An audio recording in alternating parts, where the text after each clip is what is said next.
Hello beautiful soul! Welcome back to my channel. This is my channel. I'm from Japan, Kabayan Libra.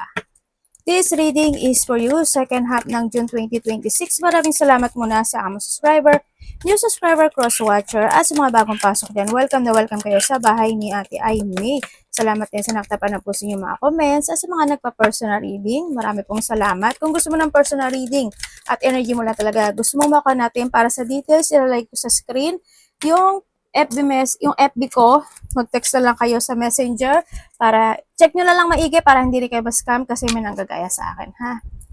Okay, general reading tayo, Libra, kunin mo lang ang sayo at itapon ang hindi naman talaga sayo. Paaring vice versa, energy mo, energy ng person mo, energy ng malapit sa puso mo, nangyari, or mangyayari pa lang. Use your own intuition, lawakan nyo yung isipan, gawing guide, ang mga warning, hindi negative yun. It's a warning, i-reverse nyo, ha? I-analyze at i-reverse nyo. Kasi, bibigyan kayo ng warning para maiwasan yung mga bagay. Halimbawa, sinabi dito is magkakaroon ng mga complicated situation, pag-aaway, conflict. Anong gagawin nyo?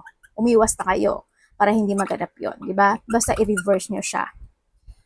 Okay, we have the older woman dealing a relationship with an older woman. Pwedeng ikaw ito, or pwedeng may tao na mas matanda pa sa'yo, pwedeng magulang, or pwedeng lola. Pwedeng ganon. Mas matanda sa ito, no? Yan, baka magkakaroon ka ng connection sa kanya, ikaw ang ko-connect sa kanya, or siya ang ko-connect sa iyo.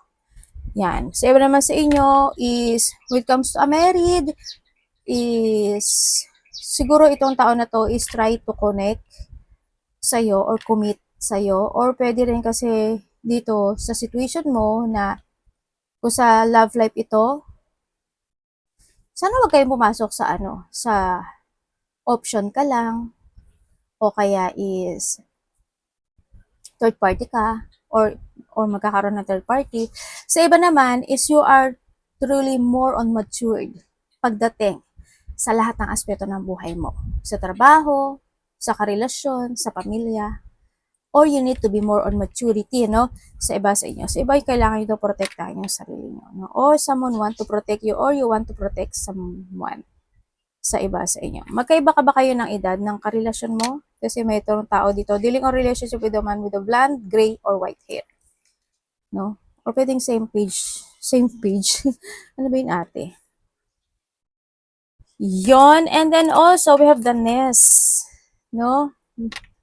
Baka makita kayo ng pugad, o may mga ibon ba kayo, baka mangingitlog siya, or pwede rin na nandun yung point na you are fertile this time. Pwede nandun yung point na there's a chance, di ba, na pwede kayo magbuntis this time. Kung ayaw nyo naman, mag-ingat na lang kayo, di ba? An emotional, secure, loving family is important to you. Ayun din yung point na yun, na iba sa inyo talaga, importante talaga sa iyo, yung pamilya mo, yung karelasyon mo, no? Yun. Pero andun yung, palaging sila ang nasa isipan mo.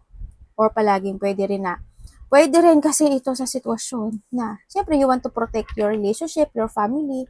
Sa nakita ko sa'yo dito, and yun nga lang, syempre, hindi maaalis na may mga pag-aalalang magaganap o mangyayari, no? Sa family mo o sa mga importanteng tao sa iyo. Kasi this is a change of life. Night shift ka ba? Yan, magkakaroon ng changing daw sa buhay mo, sa iba dito. May harvesting situation ka, no? Ibig sabihin may ginawa ka o gagawin ka na ma-harvest mo ito. Sa iba sa inyo. May excitement situation, kung ano mga ika-excite o may mga excitement na magaganap o mangyayari. Oy, depression, anxiety, worry that someone is against you. Nako, baka ito matanda na to, no? Or part siya ng family mo, karelasyon mo. Yan. May vulture. Yan, magkakaroon ka daw ng mga ganyan. Pag-aalala, depression, anxiety, baka may mga hindi pagkakaunawaan. Diba? Pwede mga bully to, no? Yan. O pwedeng karelasyon yan. Oy, younger woman, dealing o relationship with a younger woman. Sa iba, ikaw ito. Sa iba, pamangkin mo to, anak mo to, nakakabatang kapatid mo, kasama mo sa trabaho. Pwedeng itong tao nito ang magbibigay sa iyo ng depression, anxiety. Diba? Or magkakaroon kayo ng hindi pagkakaunawaan. Diba? Pwedeng nado sa point na yon. O pwedeng kapamilya mo to.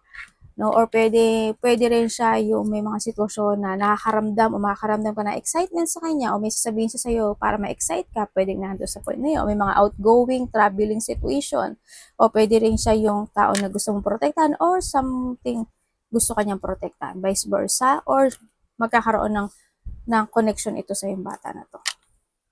And hidden secret can harm you. Pwedeng may malalaman ka or pwedeng may alam ka na pero patay mali siya ka lang. Pwedeng nahadon sa point na yon or yung mga sikreto na pwedeng makasakit para sa iyo. No? Yun na nakita ko sa iba sa inyo. And great happiness. Yan, may mga great happiness na magaganap o mangyayari or may ikasisiya ka o may makasiyahan na magaganap o mangyayari in some aspect of your life. O kaya naman is, pwede rin kasi na ipapakita mo sa iba na you're happy but deep inside there's an emotion. No? Pwedeng nahadon sa point na yon. Or pwedeng itong tao na to, yung bata na to o yung older woman o yung family mo, kasi may family din na lumabas, may mga happiness situation na magaganap o mangyayari. Uy, naku po, patay tayo dyan. We have the fire, strong emotion, passionate love, and hate. Kung titignan mo dito is may tao na hindi ka gusto. Well, alam ko na hindi mo rin naman siya gusto, di ba? Ganun lang yun, di ba? Either pamilya mo yan, kasama sa trabaho ka relasyon. Doon yung point na yon. Mag-ingat ka na lang when it comes sa yung sarili, no? Sabi ko nga sa inyo, if the emotions is high, intelligence is low. Kalma lang, no? Kalma lang kayo. And then, well, kalma naman talaga kayo. No? Hanggang na yung point o pagiging hungry situation, ano? Siguro, pagiging hungry situation for something. Hindi ko alam kung ano yun. Pera, katanyagan, kasikatan, or hungry with something. Basta there's a hungry situation, no? Or happiness. Hungry when it comes to unhappiness. Andun yung point na gagawin mo yung lahat for your happiness.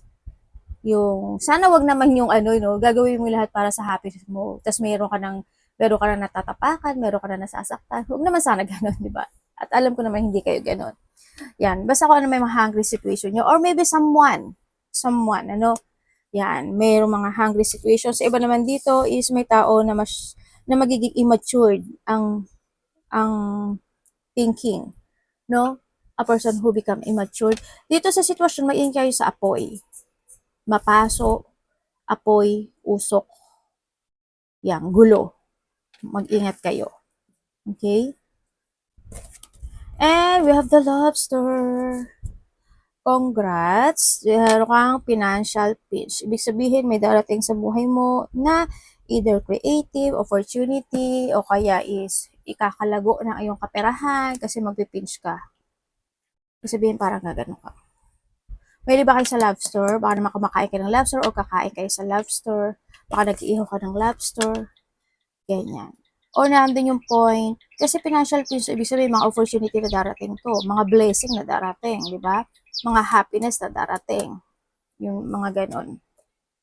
May mga darating na ninanais. Iba sa inyo, hungry to eh. Either ikaw or someone na hungry siya sa fame o kaya is hungry siya sa needs. Ibig sabihin is wag naman sana na ibibigay mong lahat sa tao na to, no? Or ikaw ito, wag naman sana. Well, kung ano man yan. Okay, tingnan natin, Libra. Your energy. Halik mo lang, anak. Energy ni Libra. Ay, sorry ah. Tumama eh. Sorry. Tumama siya. Magdadabog ka, te? Hindi naman. Tumama lang. May travel kayo? O magkakaroon ng pag-uusap related to travel or pwedeng may kukonect sa'yo na may distance kayo. Ibig sabihin, nasa ibang bansa, nasa ibang baryo, nasa probinsya. Or yung tao na na may edad sa'yo. Sa iba ganun.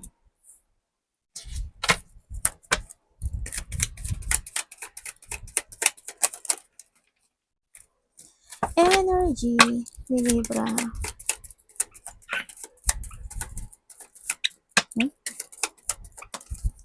Okay.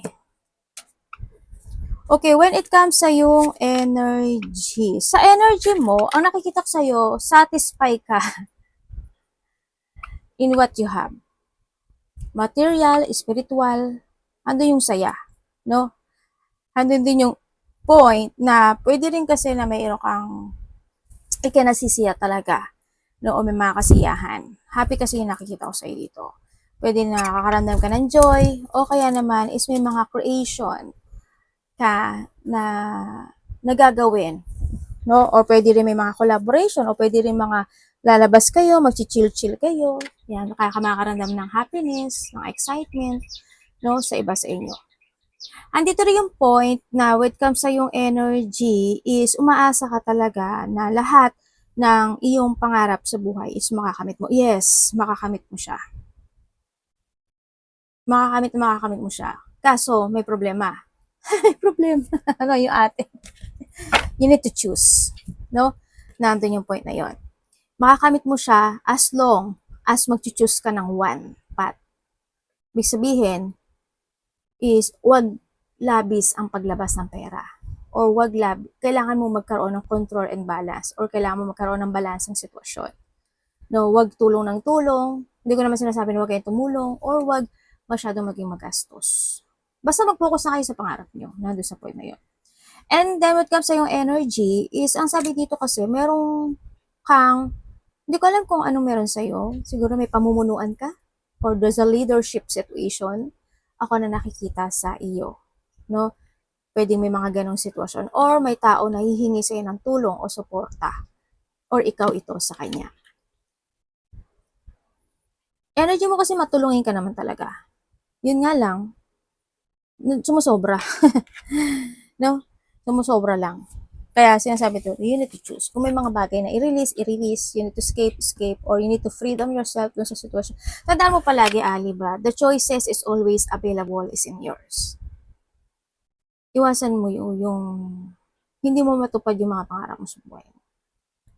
Yun. Parating,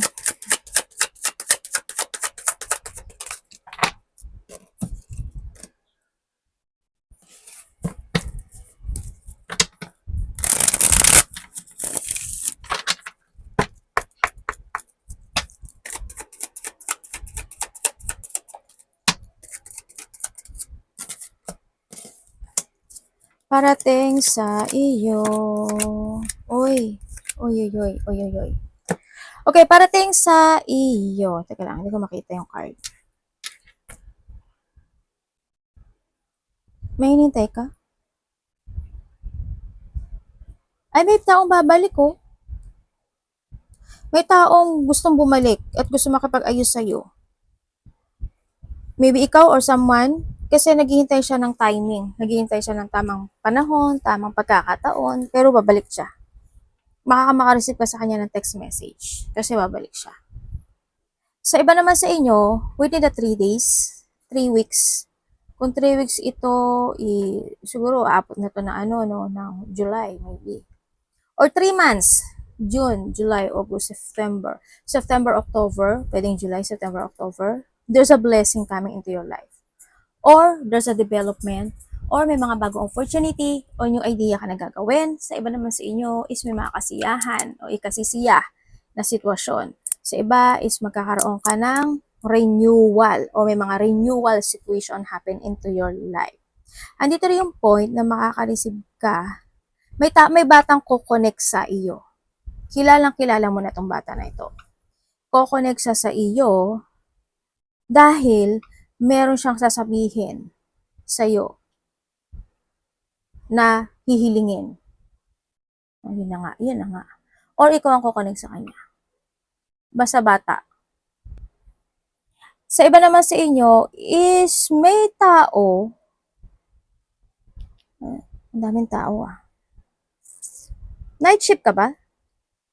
Sa iba sa inyo, maybe you are a night shift? No? Or there's something happen when it comes to a night shift. Yun na nakita ko Basta may madilim. Parang gabi, ganon. Sa iba, meron daw tao na hindi kayo magkakasundo. May taong hindi magkakasundo sa pag-uusap o hindi magkakasundo. Lalaki, yun, either isa hanggang dalawa ang hindi mo pagkakasunduan. Pwede iba sa inyo, babae ito. Yun. No, parang hindi magiging good yung pag-uusap. Pwedeng tututol ka o tututol siya. Basta hindi magiging good yung pag-uusap sa iba sa inyo, no? Meron din ako nakikita na hindi pagkakatugma ng pages ng energy or may taong hindi magiging equal sa'yo or maybe this is you, hindi magiging compatible sa'yo. May breakup din ako nakikita. Sa iba naman sa inyo is may taong manggagamit. Sana hindi ikaw ito, no? May taong manggagamit or gagamitin ka. O ikaw to. May tao ako nakikita ganon, ha? Yun. Naku po, wag naman po sana. Yun na nakikita ko. Mag-ingat na lang kayo. Yun, may mga travel ba? Iba ko sa inyo kasi parang may departure kasi ako nakikita. Yun. Alam mo, may babalikan ka. May babalikan ka raw sa nakaraan. Yung iba sa inyo. Dapat iwasan ni Libra. O may mga uulitin kang muli, o gagawin mo muli, ganyan. Mangyayaring muli. Dapat iwasan ni Libra.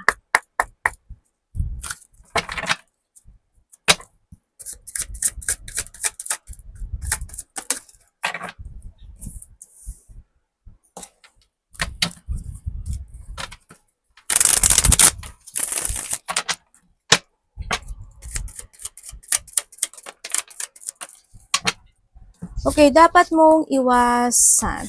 Iwasan mo, syempre yung mamanipulate ka ng sitwasyon. O pwede rin kasi na, halimbawa may tao mag-manipulate sa'yo, di ba? Ganon. O mamanipulate ka ng sitwasyon. Halimbawa, ano ba yung mga manipulate? Halimbawa, nagkakasiyahan kayo. Diba? Tapos, hindi ka naman umiinom ng alak. Halimbawa lang ha, sample ko lang yun. Pero, kasi nagkakasiyahan sila. Kahit hindi ka umiinom ng alak, iinom ka kasi na-manipulate ka, di ba? Kasi parang gusto mo makisama, mga ganon. Yan. Huwag ka lang magpan-manipulate. Or sa relasyon man yan, sa trabaho, something ganon, ano? Iwasan mo, kung ikaw ito, syempre iwasan mo yon. Yung mga, iwasan mo yung mga tao na mapanglinglang, mangloloko, manggagancho, lilinglangin ka. Or ikaw ito, iwasan mo yon. No? Iwasan mo rin na kung may mga bagay kang gusto mong sabihin, aksyonan, gawin, desisyonan, gawin mo. Huwag mong limitahan yung sarili mo. No? And then, huwag mo rin pagdudahan yung sarili mo. And then also, syempre, magkaroon ng koneksyon sa mga taong may hidden potential pagdating sa iyo, or ikaw magkaroon ka ng hidden potential with something, no? Yung hindi magandang pag-iisip. Iwasan mo rin na hindi ka magkaroon ng pag-iwas, distance, or hindi mo baguhin yung iyong pananaw sa kinabukasan. Mag-try ka na mag-try until you succeed. Sabihin din, or you need to try another path sa iba sa inyo. Iwasan mo na hindi ka magkaroon ng acceptance, no? Sa buhay. Sa pera man yan, sa relasyon man yan, o sa mga magaganap o mangyayari o nangyari sa buhay mo. Acceptance is needed. Na huwag mo iisipin na hindi ka maintindihan o hindi mo maintindihan. Yung mga hindi pagkakaintindihan, iwasan mo yon. Iwasan mo na feeling mo nag-iisa ka, hindi ka naintindihan ng sitwasyon, hindi ka naintindihan ng tao. Hindi yon, no? Iwasan mo magkaroon ng lungkot, no, sa situation. And then, syempre, iwasan mo yung basta magkakaroon ka ng mga chaos, matataas ang ego, being mataas ang ego, mga disagreement, ma-misalignment ka, ganyan, sa buhay. Maiwasan mo yung makipagtalo, makipag-competition, makipag-compete. Yan, basta iwasan mo. Be responsible din kasi sa iba sa inyo. Huwag masyadong overthinking at maraming medyo magulo yung isip ng iba, no? Iwawas kayo sa mga magugulong bagay, struggle, burden, gulo, mga problema, mahatak ng nakaraan, iwasan nyo yun, mga bullying situation o mambully, ma-stuck o ma-feeling stuck o ma-stagnant in some aspect of your life. Ganyan. Magbigay ka daw ng effort na itama ang mga dapat itama. Kailangan mo na magdesisyon, sinasabi dito, o magbago ng desisyon o magkaroon ng transformation or you need to awake with something at matuto sa nakaraan. Love, kapatid, anak, magulang, karelasyon, kaibigan, pamilya. Awareness is needed din ha, Libra ha. Love, Libra.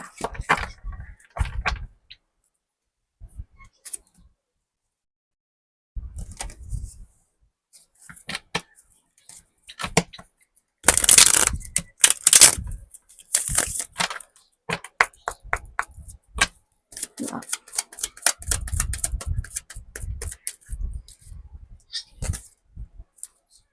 Okay, kung single ka, okay. Kung single ka, pwedeng may nakakausap ka na, 1 hanggang 2. Yun ang sabi dito. Mararamdaman mo sila eh. Kasi, sabi nila dito, ikaw daw yung ideal person nila. Pero isa dito, magkakaroon ka ng problema. Isa sa kanila. Magkakaroon ka ng problema. Yun ang sabi. Okay, kung kayo naman is nagkahiwalay nito tao, yes, nagkaroon ng paghihiwalay, kasi very independent yung isa. Or handun din yung point na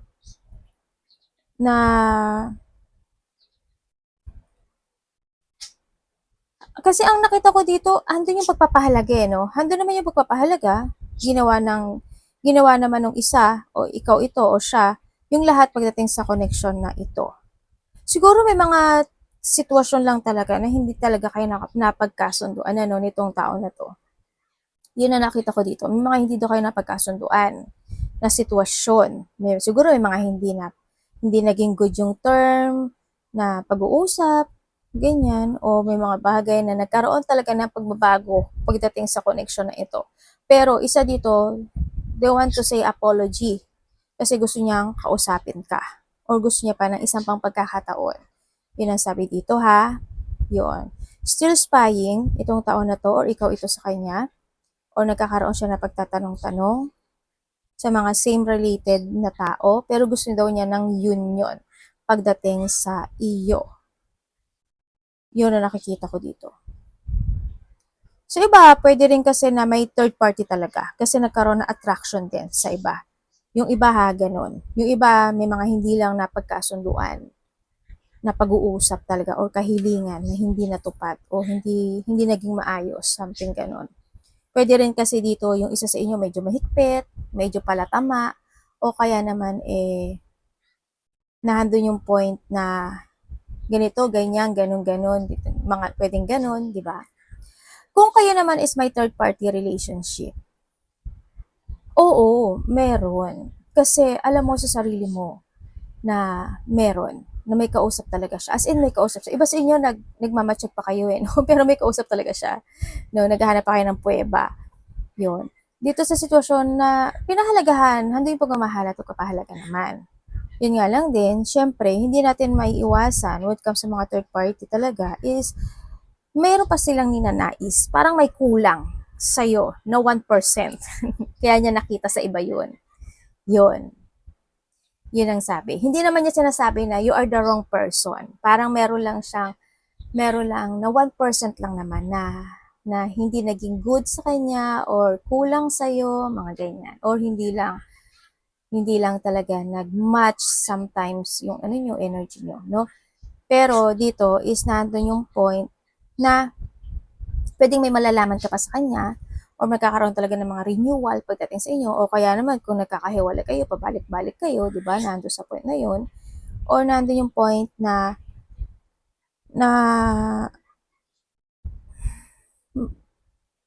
pwede ka rin kasi na magkakaroon kayo ng pagbibigayan eh. No? Either ikaw ay magbibigay sa kanya, Yun ang sitwasyon, no? Or nagiging forgiving lang talaga yung isa. Nagiging, parang yung isa kasi sa inyo parang nagtitiisa, nagtitimpi lang din sa sitwasyon.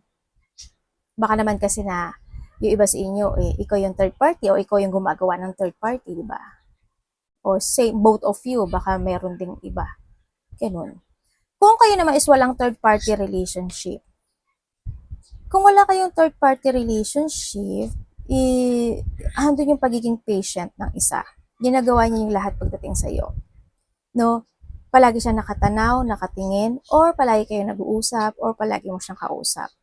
Mahalaga at pinapahalagahan mo rin siya at nandun yung pagmamahal. Handun na yung point na nagkakaroon naman ng kasiyahan o masaya yung merong reward Hindi ko alam kung may ibibigay ba sa sayo, may ibibigay ka sa kanya, or you feel happy lang talaga pagdating sa kanya. Handun yung communication, handun yung attraction na nagaganap o nangyayari. Pwede rin kasi sa iba sa inyo is LDR kayo, or iba yung lahi nito, o iba yung lengguwahe niya, or sa iba naman is may mga travel situation. No? Or malayo man o malapit yan. Yun na nakikita ko pagdating sa mga walang third party relationship. Handun yung stability pagdating sa connection.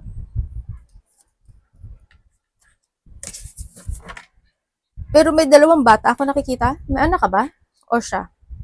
Dalawa, isa, dalawa, tatlo, something. May bata ako nakikita. Okay. Tingnan natin ang iyong money. Libra. Kamusta po? Money ang trabaho to ha?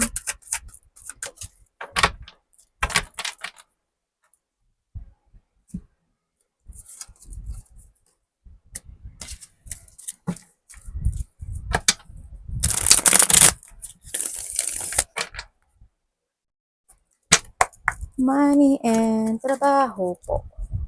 Para kay Libra. Okay, money and trabaho. Pagdating sa trabaho mo, siguro na nandun yung point na kahit gusto mo nang umalis sa trabaho mo, hindi ka makapag-desisyon, no? Pwede na doon sa point na yon. O may mga bagay ka na gusto mo desisyonan pero hindi mo magawa. Nagsastruggle ka. No? O pwede may mga bagay ka na gusto mo itry pero hindi mo rin magawa. Pwede na doon sa point na yon. Sa iba naman sa inyo is what come din sa money, ay sa trabaho mo may mga taong hindi ka gusto ha. At alam ko na alam mo naman yun. Either inggit ito or against lang talaga sila sa'yo. Sa pera mo kasi, either meron kang sitwasyon na nalulungkot ka or malulungkot ka.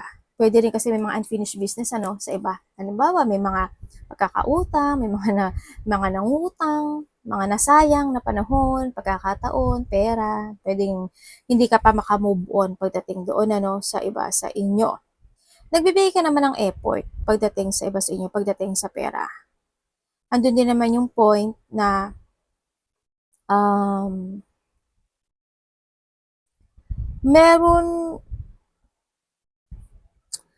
may gagawin ka raw eh. Parang may didesisyonan ka na sitwasyon pagdating sa pera kasi andun yung or may kinakailangan ka talagang i-let go. No? Or may mga bagay ka na kailangan mong subukan. Yun ang sabi. Dito. Ibig sabihin, kailangan mong subukan o sumubok at magbigay ng effort and hard work. Kasi magsasucess yun. Kailangan mo lang din kasi mag-focus. No? Kailangan mo lang din na mag-focus sa mission mo, mag-focus sa opportunity na darating sa'yo. Yun ang sabi dito. Kailangan mo daw lakasan yung loob mo. Sa trabaho mo or sa kaperahan mo. Hindi ko alam bakit hindi ka nakaka-move on. Ano nangyari ba? Parang hindi ka maka-move on eh. Dito sa sitwasyon. No? Parang nagkakaroon ng lungkot kasi o disappointment or magkakaroon ka ng lungkot and disappointment, parang may pupo doon na connected ang trabaho or pera connected. Na, di ba may nahulog pa sa paanan ko. Yun ang sabi. Yeah, kaya pwede rin na handun yung feeling burden, yung feeling struggle, yung feeling stress sa iba sa inyo. No? You give your responsibility naman pagdating sa iba sa inyo. No? Yun nga lang siguro, minsan magulo rin yung isip mo, marami ka lang di iniisip, di ba? Na gusto mo makamit, gusto mo maayos, mangyari, ma-fulfill. Yung, pero ang sabi kasi dito, tanongin mo daw yung sarili mo. Ano ba talaga yung ikakasiya mo? Kumbaga, mag-going toward ka to level up yourself, kung ano yung gusto mo sa buhay mo, to fulfill, to joy, and to na maging happy pagdating sa pera. Kung sa tingin mo hindi ka na masaya sa meron ka sa ngayon, but try another path, di ba? You need to decide. Kasi ikaw lang din kasi yung driver ng buhay mo eh. Ikaw yung makokontrol ng sarili mo. Yung iba sa inyo. Sa iba sa inyo, kung may mga travel kayo, pwede madidelay ito, o kaya naman, is iba sa inyo, is kailangan nyo daw lakasan yung loob nyo kung gusto nyo mag-travel dahil there's a path na magbubukas sa inyo kasi mas magsasucess kayo sa travel. Kumbaga, try and try until you succeed. May mga struggle na darating pagdating sa'yo, trabaho or kaperahan connected, pero kumbaga, change of perspective to it. I-change mo daw either strategy or magkakaroon ka ng mga changes sa pananaw mo sa kinabukasan. Yun, basta try and try lang daw ang sabi dito. And you will be success. Pwede ako magbigay ng ibang another message. Meron ako nakikita na tao i-judge ka or you judging. May pangmamaliit o mamaliitin mo yung sarili mo o may tao mangmamaliit sa'yo. May incomplete situation, may mga kamalian na pwedeng maganap o mangyari, you need to be very careful, o may mali ang nangyari, o nandito rin yung self-doubt, at may mga delay situation. Delay, madidelay, i-delay, o ipagpapaliban. Yun na nakita ko dito. Magkakaroon ka doon ng disappointment, o makakaramdam ka ng disappointment, either sa sarili mo, or sa ibang tao, or sa mga sitwasyon. Arigato namaste, God bless.